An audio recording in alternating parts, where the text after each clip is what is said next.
السلام علیکم بچوں، کیسے ہیں؟ امید کرتی ہوں کہ آپ لوگ ٹھیک ہوں گے۔ بچوں پچھلا ہم نے سبق پڑھا تھا محبت اور شفقت کے پیکر، یعنی کہ نبی پاک صلی اللہ علیہ وسلم کے بارے میں، کہ نبی پاک صلی اللہ علیہ وسلم بچوں سے وہ کیسے ان کی رہنمائی کرتے تھے، بچوں کے ساتھ کتنا پیار کرتے تھے، بچوں کے ساتھ کس طرح کا سلوک کرتے تھے۔ تو اب باقی ہم سبق یعنی کہ پڑھائی کرتے ہیں۔ دوسرے بچوں کے ساتھ بھی آپ صلی اللہ علیہ وسلم کو اتنی ہی محبت تھی۔ حضرت انس بن مالک رضی اللہ تعالیٰ عنہ حضور اکرم صلی اللہ علیہ وسلم کے خاص خادم تھے، یعنی ان کے وہ بہت زیادہ خاص خادم تھے۔ غزوہ تبوک کے موقع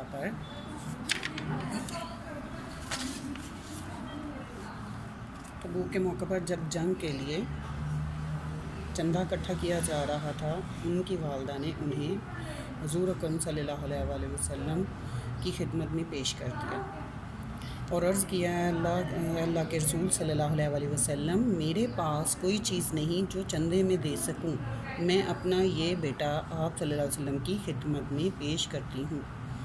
اس وقت سے حضرت انس رضی اللہ تعالیٰ عنہ حضرت حضور اکرم صلی اللہ علیہ وسلم کی خدمت میں تھے۔ آپ رضی اللہ تعالیٰ عنہ فرماتے ہیں کہ میں نے 10 برس حضور اکرم صلی اللہ علیہ وسلم کی خدمت میں گزارے۔ آپ صلی اللہ علیہ وسلم نے نہ کبھی مجھے ڈانٹا، نہ مارا، اور نہ کبھی یہ پوچھا کہ تم نے یہ کام کیوں نہیں کیا۔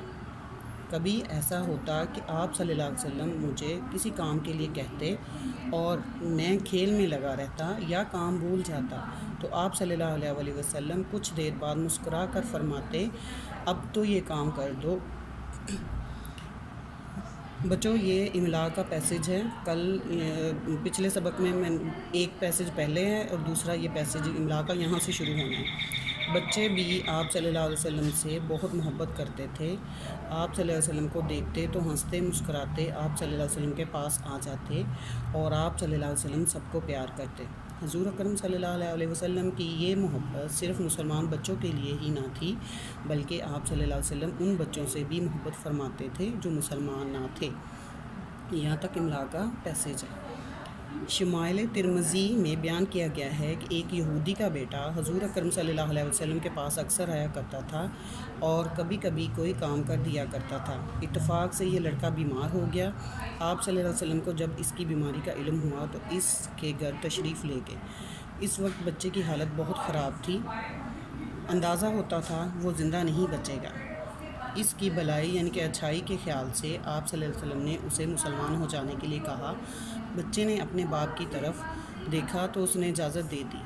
بچہ کلمہ پڑھ کر مسلمان ہو گیا۔ آپ صلی اللہ علیہ وسلم بہت خوش ہوئے، فرمایا، سب تعریفیں اللہ ہی کے لیے ہیں جس نے میری وجہ سے اسے دوزخ کے عذاب سے بچا لیا۔ بچوں، یہ ہمارا یعنی کہ سبق یہاں پر مکمل ہوا۔ سبق کے بعد ہم نے یعنی کہ اس پورے سبق سے اس بات کا اندازہ لگایا کہ رسول پاک صلی اللہ علیہ وسلم کی محبت، ان کا بچوں کے ساتھ پیار، اور ان کا رسول پاک صلی اللہ علیہ وسلم کا دوسرے غیر مسلم بچوں کے ساتھ بھی پیار، یعنی کہ محبت اور شفقت ان کی کس طرح کی غیر مسلم بچوں کے ساتھ بھی تھی۔ بچے، آگے ہم اس کی یعنی کہ کرتے ہیں ایکسرسائز، یعنی کہ اس کی مشق کرتے ہیں۔ پہلا ہے کہ کیا آپ جانتے ہیں یہ علامات، ان کے صلی اللہ علیہ وسلم کے لیے صاد، رضی اللہ تعالیٰ عنہ کے لیے را اور زواد، رحمۃ اللہ علیہ کے لیے رے اور ہا کب لگائی جاتی ہیں؟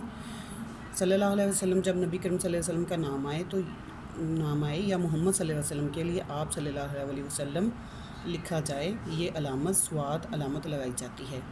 رضی اللہ تعالیٰ عنہ صحابی کے نام کے ساتھ، رضی اللہ تعالیٰ عنہ صحابیہ کے ساتھ، رضی اللہ تعالیٰ عنہ صحابہ کرام کے ناموں کے ساتھ۔ رحمۃ اللہ علیہ یہ علامت عام طور پر تابعین، صوفیاء کرام، بزرگان دین اور اللہ کے نیک اور برگزیدہ بندوں کے ناموں کے ساتھ استعمال کی جاتی ہے۔ ان میں علماء کرام اور قومی رہنما وغیرہ بھی شامل ہیں۔ مدرجہ والا علامات درست الفاظ پر لگائیے۔ نبی کریم، اب یہاں پہ آپ کی کتاب پر اس کے اوپر کوئی یعنی کہ لکھی نہیں ہوگی علامت، تو یہاں پہ صلی اللہ علیہ وسلم سواد اپنے تمام صحابہ را اور زواد کے ساتھ بھی نہایت محبت کا برتاؤ فرماتے تھے۔ صحابہ را اور زواد یعنی کہ اس کے ساتھ یعنی کہ یہ آنا ہے. بی آپ صلی اللہ علیہ وسلم یعنی کہ صلی اللہ علیہ وسلم کے بارے میں ہے تو سواد آئے گا، پر دل و جان سے نثار تھے حضرت بلال رضی اللہ تعالیٰ یعنی کہ بلال یہ صحابی کا نام ہے، تو یہاں پہ را اور زواد آئے گا کہ بے مثال محبت پر. تو علامہ اقبال یہ ایک یعنی کہ بزرگان دین لگا لیں یا اللہ کے نیک بندے لگا لیں تو ان کے نام کے اوپر را اور ہا نے ایک خوبصورت نظم بھی لکھی ہے. اگلا صفحے پہ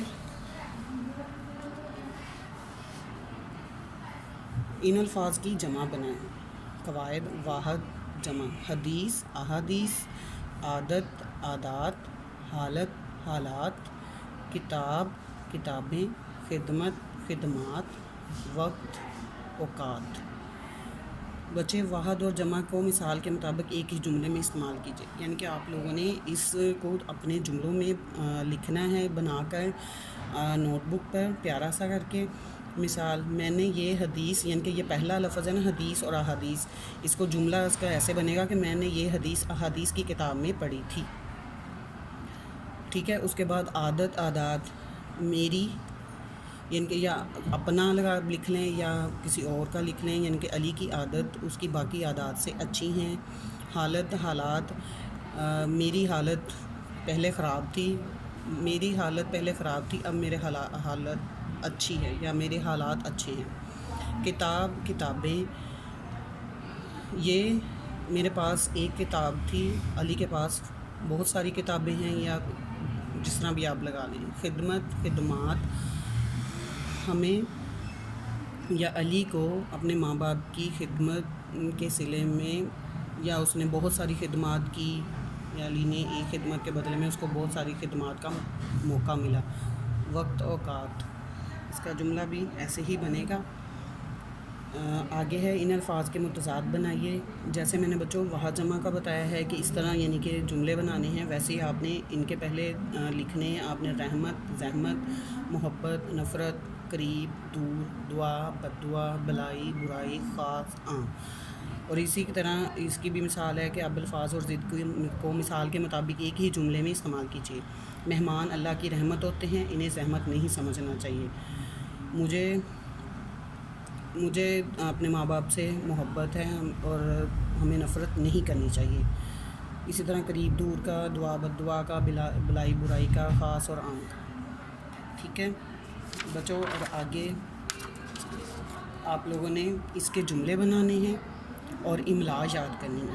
آپ لوگوں کا ہوم ورک یہ ہے کہ آپ نے ان کے جملے بنانے ہیں اور ساتھ میں املا کا ایک پیسج میں نے یہ بتایا اور ایک پیسج اس کا یہ ہے، اس کا ایک پیسج یہ ہے. ان کے یہ 2 پیسج یہ آپ نے لرن کرنے ہیں، اچھی طرح لکھنے ہیں اور یاد کرنے ہیں. اور اسی طرح دوسرے اوکے.